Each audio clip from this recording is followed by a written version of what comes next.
यदि आपकी income taxable limit से नीचे है तो आप सोचते होंगे कि टैक्स रिटर्न भरने की क्या ज़रूरत है।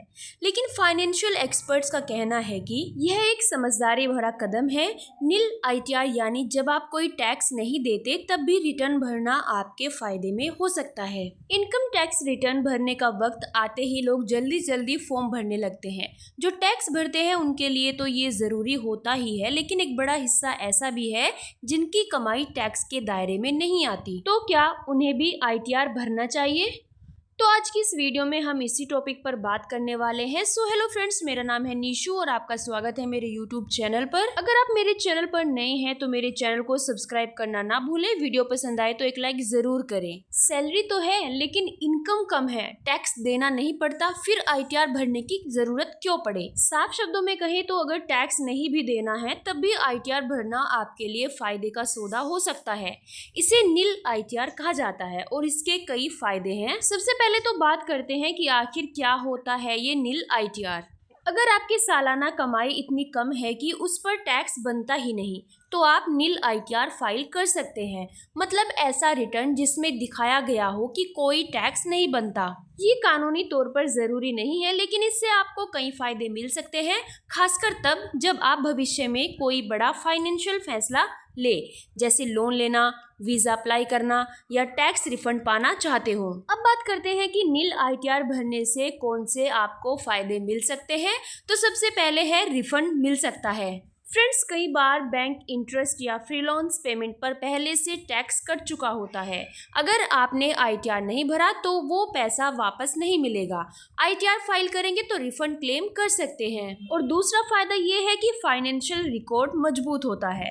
फ्रेंड्स, आईटीआर आपके फाइनेंशियल बिहेवियर का एक तरह से स्कोर कार्ड बन जाता है।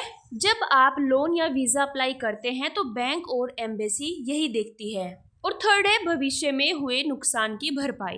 अगर आपने किसी साल में शेयर, प्रॉपर्टी या बिजनेस में घाटा झेला है तो आईटीआर में उसे दर्ज करें। इससे भविष्य में जब मुनाफा होगा तब उस नुकसान को घटाकर टैक्स कम देना पड़ेगा। और फोर्थ है इनकम का सबूत बनता है। फ्रेंड्स, कई बार कोई भी फाइनेंशियल काम जैसे लोन लेना, सरकारी स्कीम का फायदा उठाना आदि के लिए इनकम का डॉक्यूमेंट चाहिए होता है।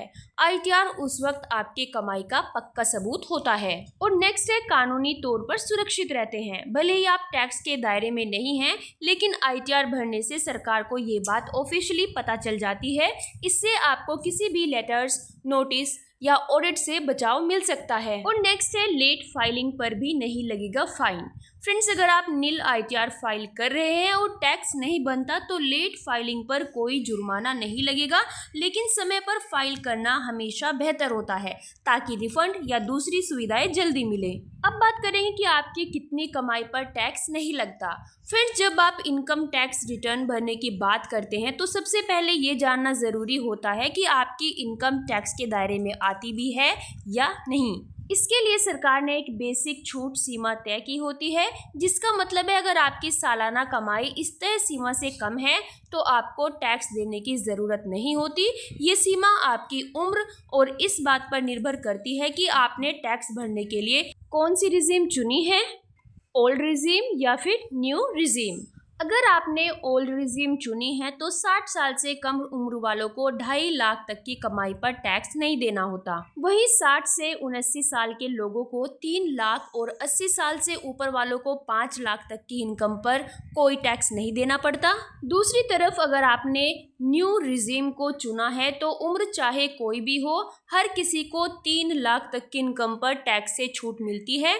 कई बार ऐसा भी होता है कि आपकी इनकम इन लिमिट से थोड़ी ज़्यादा हो, लेकिन फिर भी कुछ छूट या टैक्स रिबेट मिलने की वजह से टैक्स नहीं बनता। इसलिए भले ही टैक्स न देना पड़े, आईटीआर भरना फिर भी एक समझदारी भरा कदम होता है, क्योंकि इससे रिफंड क्लेम करना, फाइनेंशियल रिकॉर्ड बनाना और लोन या वीजा जैसी चीजों में मदद मिलती है। आई होप फ्रेंड्स आपको हमारा वीडियो पसंद आया होगा। अगर आपको हमारा वीडियो पसंद आए तो हमारी वीडियो को एक लाइक जरूर करें। तो फिर मिलते हैं हम हमारी नेक्स्ट वीडियो में नए टॉपिक के साथ।